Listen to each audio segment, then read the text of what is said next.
8h15, Gilbert Collard est l'invité d'Audrey Crespo-Mara ce matin. Bonjour à tous, bonjour Gilbert Collard. Oui, bonjour. Député FN du Gard. Alors d'abord, un visage. Arnaud Beltrame, lieutenant-colonel de gendarmerie. Son geste héroïque a été salué dans le monde entier. L'Élysée prépare un hommage national. Vous n'en attendiez pas moins, j'imagine? Écoutez, c'est quand même la moindre des choses, hein. Mais l'hommage, il existe déjà, je crois, hein. Il est dans le cœur de chaque Français, hein. Ce qu'a fait ce militaire, ce Saint-Cyrien, major de sa promotion, hein.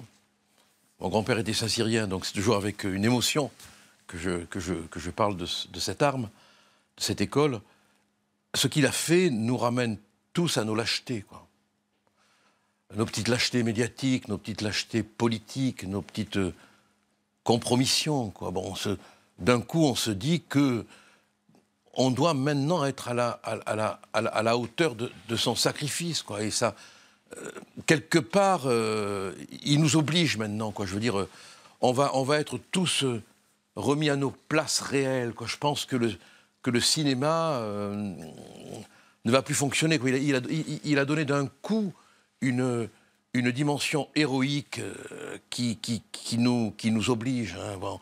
Et puis, si je peux me permettre un mot, c'est le panache, quoi. Voilà.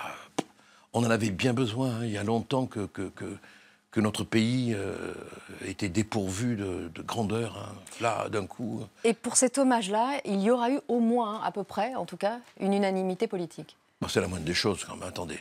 À peu près. Je dis, alors il y a bien Pourquoi? eu cet ex-candidat, la France Insoumise, qui a salué la mort du gendarme, oui, ça, oui, en hommage à son ami Rémi Fraisse. Alors il a été placé en garde à vue, la France Insoumise porte plainte pour apologie de terrorisme.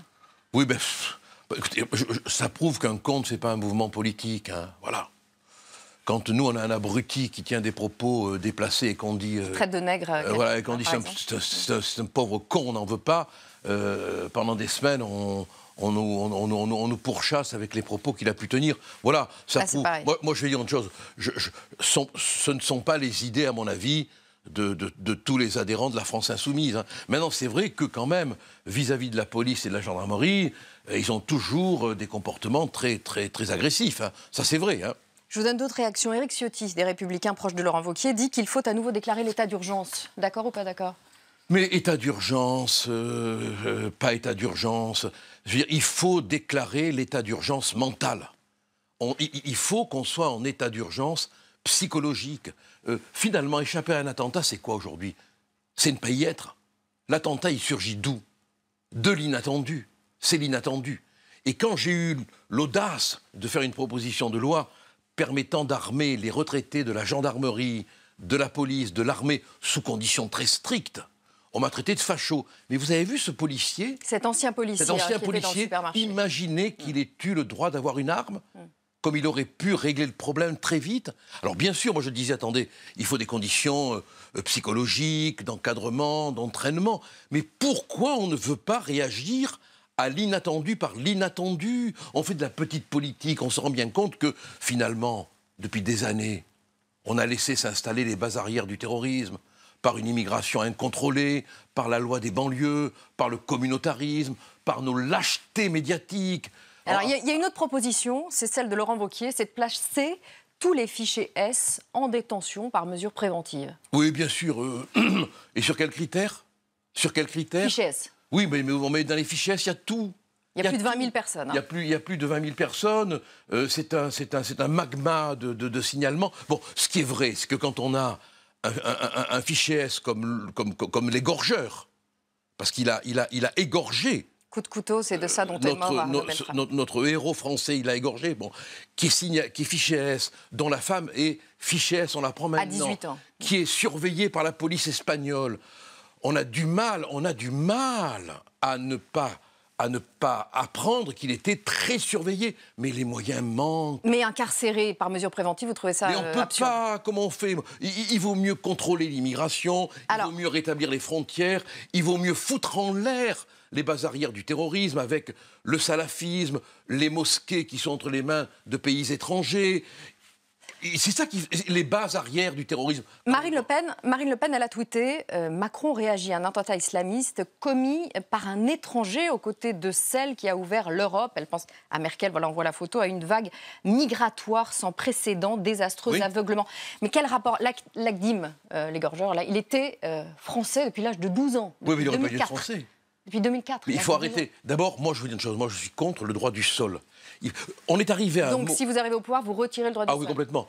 On est arrivé à un moment où votre vie est en danger, la mienne est en danger, la vie des gens qui nous regardent est en danger, au hasard d'un terroriste qui va surgir. Bon, on va continuer. Quand je me suis permis à l'Assemblée de dire que les migrants allaient être infiltrés par des terroristes, je me suis fait traiter de tout par Valls. Là, elle parle d'étrangers. Je vous dis, l'Agdim, à l'âge de 12 ans, il était en France et il était naturalisé. Donc, mais oui, non, mais la solution de Marine Le Pen, qui est de dire, si tous les fichiers S étrangers étaient renvoyés chez eux, en fait, elle ne résout pas du tout le problème dans ce cas-là. Bien évidemment, quand on a affaire à un fichier S qui est français, alors il faut la déchéance de la nationalité. Je veux dire qu'il faut arrêter de faire semblant. C'est-à-dire que si quelqu'un est fiché S, vous enlevez la nationalité. Je lui enlève la nationalité. Et puis dans les banlieues, s'il y a le désordre et que la police n'y arrive pas, j'envoie l'armée. Il faut arrêter. Il faut être implacable. Ils ne comprendront que cette forme implacable d'autorité. Le FN a critiqué l'inaction coupable du gouvernement et son laxisme. Alors, l'Agdim était fiché S depuis 2014 et les services de renseignement ont jugé en 2017 que ce n'est plus la peine de le suivre.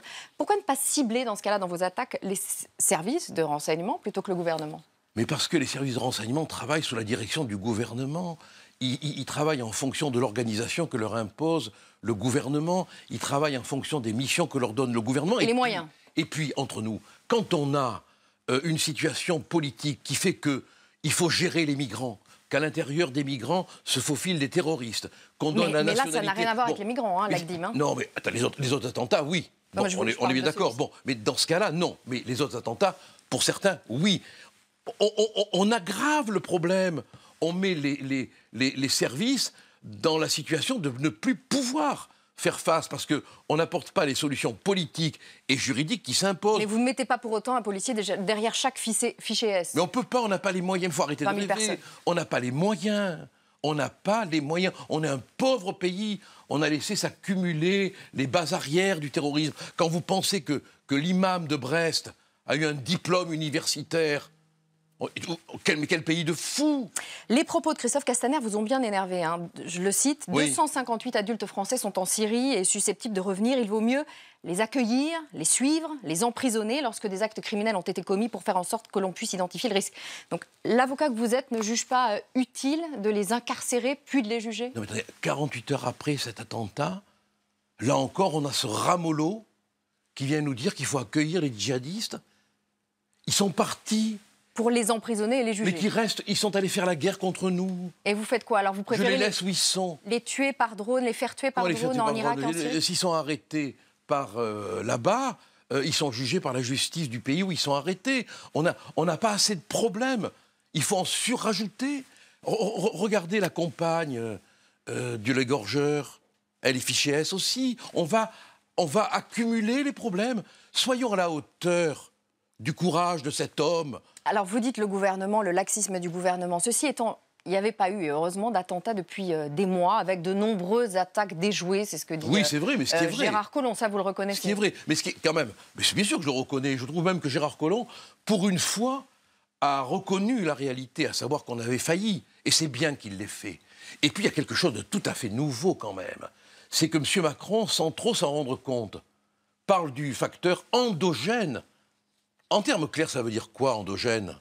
5e colonne. Ça veut dire qu'ils sont à l'intérieur du pays.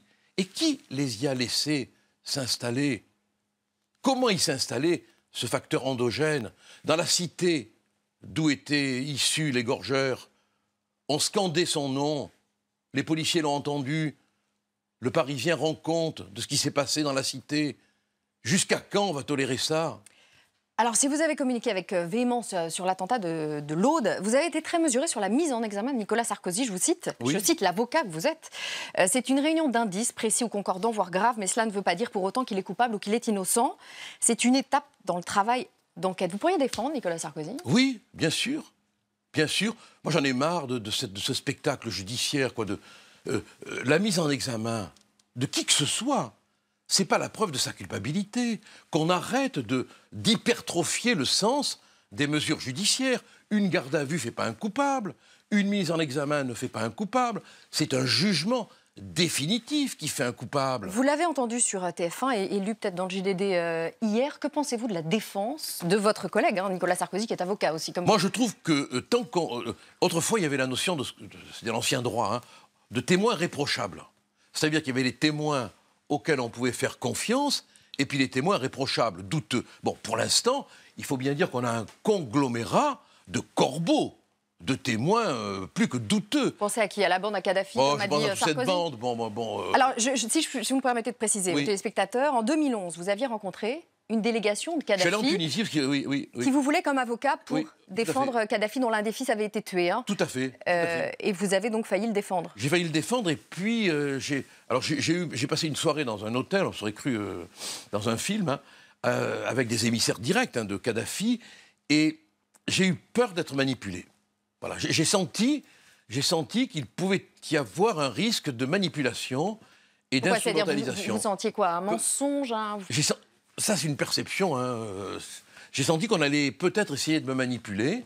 Et j'ai préféré ne pas y aller. Donc vous comprenez l'argument numéro 1 de Sarkozy, qui est de dire la bande à Kadhafi ne sont que des menteurs et on ose m'opposer à eux alors qu'ils ne sont que menteurs. Ça, vous pouvez l'entendre, cet argument-là, finalement. C'est un argument que je peux entendre, mais il va peut-être y avoir des preuves.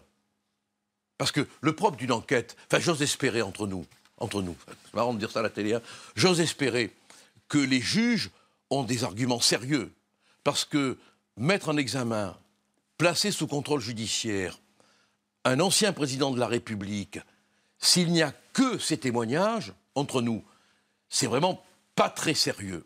Alors, comme je crois quand même à la justice de mon pays, j'ose espérer que les magistrats ont d'autres preuves sous le coude. Alors apparemment, il y a un petit problème de date. Déjà, Nicolas Sarkozy a déclaré sur TF1 qu'il n'avait pas pu rencontrer Takieddine autour du 27 janvier, puisqu'il n'était à Paris ni le 27, ni le 26, ni le 28, ni le 25. Or, il était bien présent le 26, puisqu'il était à l'hommage de l'abbé Pierre. Donc, est-ce que vous pensez qu'à trop communiquer, on se fragilise, finalement? Surtout que, d'autant plus qu'il est très difficile de reconstituer des agendas avec le temps qui passe. Et c'est quand même extraordinaire de fournir soi-même des preuves qui desservent, quoi. Voilà, on l'a vu avec Fillon, les gens vont parler dans les émissions de télévision et très souvent ils fournissent des contre-preuves. Marine Le Pen, aussi avocate, elle estime que le contrôle judiciaire de Nicolas Sarkozy n'était pas justifié, superfétatoire, vous le pensez aussi? Mais tout à fait, mais attendez, mais c'est comme la garde à vue.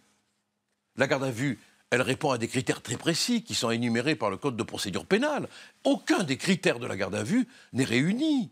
De la même manière que le contrôle judiciaire ne s'impose pas du tout. On a un vrai problème avec la justice. Donc là, vous estimez que les juges outrepassent leurs droits et qu'ils sont manipulés politiquement. Mais que ce soit Sarkozy, que ce soit Durand, que ce soit n'importe qui. Je veux dire, moi, je n'ai pas d'ennemi quand une injustice pourrait se commettre.